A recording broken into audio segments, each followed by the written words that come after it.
زندگی گزارنا ایک مشکل کام ہے اور زندگی ایک مشکل راستہ ہے۔ یہ موٹر وے کی طرح نہیں ہے، یہ پگڈنڈیوں والا راستہ ہے، نشیب و فراز ہے، اندھیرے ہیں، مشقتیں ہیں، کانٹے ہیں۔ انسان جانتا نہیں کہ ان سے گزرنے کا طریقہ کیا ہے، اس سے گزرنے کا طریقہ کیا ہے، ان سے نمٹنے کا طریقہ کیا ہے۔ آج کے سارے دانشور بس ایک ہی بات پہ زور لگاتے ہیں، پیسہ آ جائے گا تو سارے کام ہو جائیں گے۔ پیسہ بہت ادنا سی چیز ہے اس راستے کی۔ یہ سورہ یوسف کی آیت ہے۔ سورہ یوسف کو اللہ تعالیٰ نے قرآن کا سب سے حسین قصہ بیان فرمایا۔ نحن نقص علیک احسن القصص، میرے محبوب ہم آپ کو سب سے خوبصورت کہانی سناتے ہیں۔ پھر یوسف علیہ السلام کی کہانی چلتی ہے، اور یوسف علیہ السلام ساری مشقتوں سے نکل کر جب ان کے بھائی ان کے سامنے بولتے ہیں، سامنے پیش ہوتے ہیں، تو اپنی ساری داستان کو وہ ایک جملے میں پروتے ہیں اور 2 لفظ اس کا وہ خلاصہ بتاتے ہیں۔ وہ فرماتے ہیں، میرے بھائیوں، جو تقوی اختیار کرتا ہے اور صبر کرتا ہے، اللہ ان کے اجر کو کبھی ضائع نہیں کرتا۔ ان کو محسنین کہا، اللہ محسنین کے اجر کو ضائع نہیں کرتا۔ احسان کہتے ہیں کسی کام کو، جس کام کو بھی کرے بہت اعلیٰ معیار کا کرے اور بہت خوبصورت کر کے کرے، اس کو عربی میں احسان کہتے ہیں۔ تو یوسف علیہ السلام کی کہانی میں ایک امتحان تو گناہ کا ہے۔ ایک عورت ان کو گناہ کی دعوت دیتی ہے بھرپور طریقے کے ساتھ، وہ سارے اسباب کو جمع کرتی ہے اور سارے راستے وہ بند کرتی ہے، اور اس کو یوسف علیہ السلام معاذ اللہ سے توڑتے ہیں اور دروازے کھلتے چلے جاتے ہیں اور وہ نکلنے میں کامیاب ہوتے ہیں، اپنے آپ کو گناہ سے بچایا۔ دوسری کہانی لمبی ہے۔ گھر سے بھائیوں نے حیلے سے نکالا، کنویں میں ڈالا، چند کوڑیوں میں بیچا، پھر مصر کے بازار میں بکے، پھر ان پر بدکاری کی تہمت لگی، پھر انہیں گدھے پہ سوار کرا کے پورے شہر میں پھرایا گیا، پھر جیل میں ڈالا گیا، یہاں تک کہ اللہ تعالیٰ کی طرف سے دروازہ کھلا اور اللہ نے ان کو وزارت کے منصب پر بٹھایا، اور بھائی بھی آئے وہاں غلہ لینے کے لیے۔ تو ان 2 لفظوں میں 2 کہانیاں ہیں۔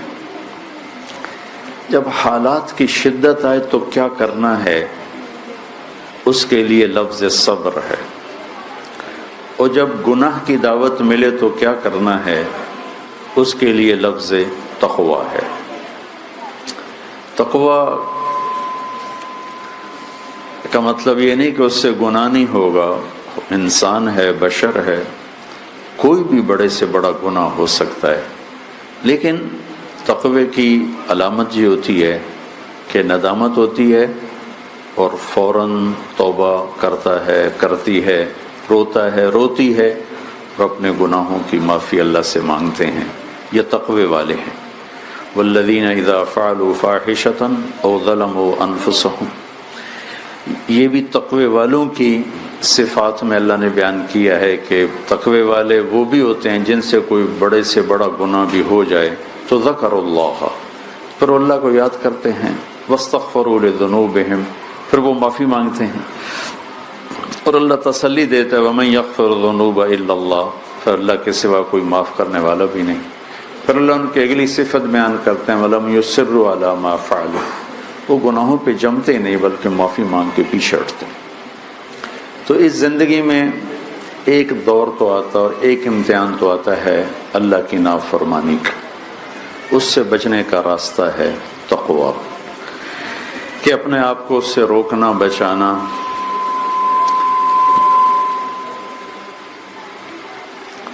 جو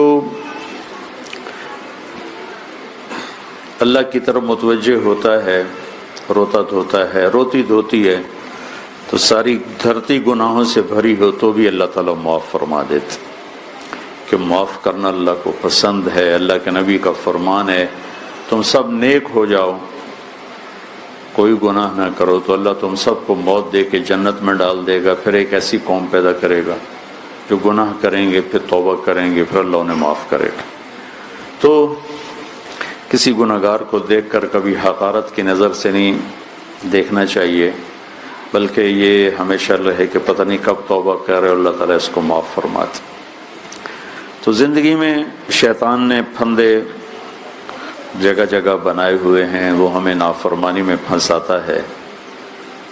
پہلی کوشش ہے تقوی والا وہ اس سے بچتا ہے، کبھی پھنس جائے تو پھر معافی مانگتا۔ دوسری چیز جو ایمان کے بعد میرے نزدیک ایمان کی سب سے بڑی صفت وہ صبر ہی ہے، کہ صبر ایمان کی تمام صفات کا لازمی جزو ہے۔ جیسے زندگی کا لازمی جزو پانی ہے، پانی نکل جائے تو زندگی کا خاتمہ ہو جاتا ہے، صبر نکل جائے تو ایمان کی صفات مردہ ہو جاتی۔ دنیا اور آخرت کی دونوں کامیابیوں میں اللہ نے صبر کو ہر جگہ ذکر کیا ہے۔ وَجَعَلْنَا مِنْهُمْ أَئِمَّةً يَهْدُونَ بِأَمْرِنَا لَمَّا صَبَرُوا، ہم نے انہیں امامت عطا فرمائی جب انہوں نے صبر کیا۔ وَجَزَاهُمْ بِمَا صَبَرُوا جَنَّةً وَحَرِيرًا، ہم نے انہیں جنت اور ریشمی لباس دیے جب انہوں نے صبر کیا۔ أُولَئِكَ يُجْزَوْنَ الْغُرْفَةَ بِمَا صَبَرُوا، انہیں جنت کے عالی مقام ملیں گے ان کے صبر کی وجہ سے۔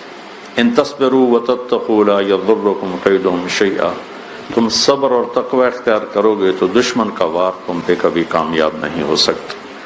تو صبر ایمان کا اور ایمان کے ہر صفت کا لازمی جزو ہے۔ لوگوں کی زیادتیوں کو برداشت کرنا۔ ہمارے دیس کا معاشرہ عام طور پر ظلم پر چل رہا ہے، اور یہ ظلم انفرادی بھی ہے، اجتماعی بھی ہے۔ اور یہ بچیاں فارغ ہو کے جا رہی ہیں، اللہ ان کا نصیب اچھا کرے، ان کو اچھے گھرانے دے، ان کی شادیاں ہوں گی۔ ہمارا سارا ماحول ہی ظلم کی بنیاد پر ہے، لیکن ہمارا سسرالی معاشرہ بہت زیادہ ظالم ہے، حد سے زیادہ ظالم۔ لاکھوں اس میں نہ کوئی دیندار اور نہ کوئی دنیا دار، اس میں سب تقریباً برابر ہیں کہ سسرال میں جانے والی بچی وہ ایک بھٹی میں جا کے گرتی ہے، اللہ کسی کا نصیب اچھا کر دے اور اخلاق والا گھر مل جائے تو ایسے لاکھوں گھر تلاش کروں تو شاید ایک بھی نہ ملے۔ کہ اس کا اس وقت کتنا فقدان ہے۔ تو میں اپنے آپ کو، یا ہمارے سننے والے بھائی بیٹھے ہیں، آپ خواتین ہیں یا ہماری بچیاں ہیں، سب کو یہ گزارش کروں گا کہ اپنی زندگی کی سب سے بڑی دولت صبر کو بنا لیں۔ غلط رویے آئیں، غلط بول سننے کو ملیں، شدت دیکھنے کو ملے، شدت سننے کو ملے، حق تلفی ہو۔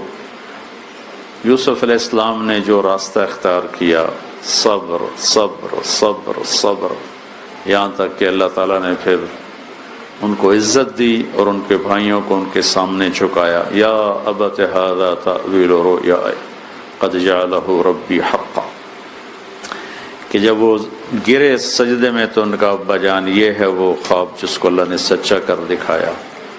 تو میں اپنے آپ کو بھی یہ نصیحت کرتا ہوں اور آپ سب سے، اس معاشرے میں اگر عافیت اور امن کے ساتھ زندگی گزارنی ہے تو چپ رہنا سیکھیں، زبان پر بندش لگانا سیکھیں۔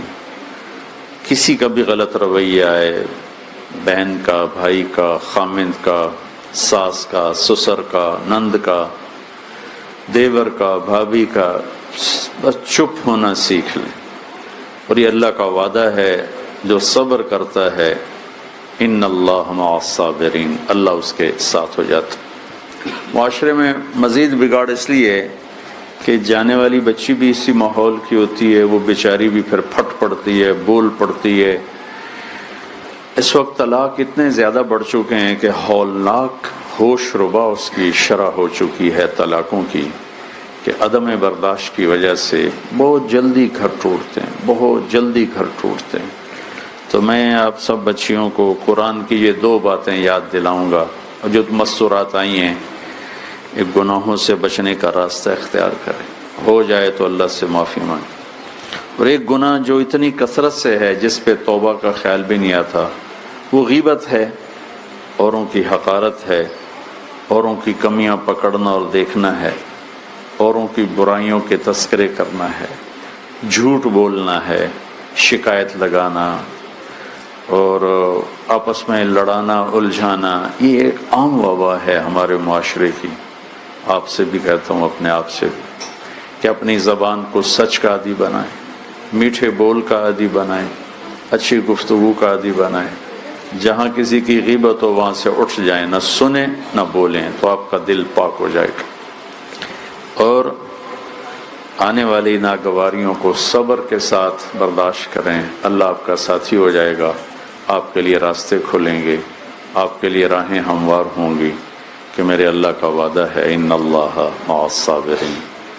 اور قیامت کے دن اعلان ہوگا فَلْيَقُمْ أَهْلُ الصَّبْرِ، صبر والے کھڑے ہو جاؤ۔ تو ایک چھوٹی سی جماعت کھڑی ہوگی اور اللہ ان سے کہیں گے جاؤ جنت میں چلے جاؤ، تمہارا کوئی حساب نہیں۔ یہ اتنا بڑا پرچہ ہے جس کو دنیا میں جو حل کر گیا وہ قیامت کے دن بغیر حساب کتاب کے جنت میں داخل ہوگا۔ اللہ آپ کا نصیب اچھا کرے۔ السلام علیکم۔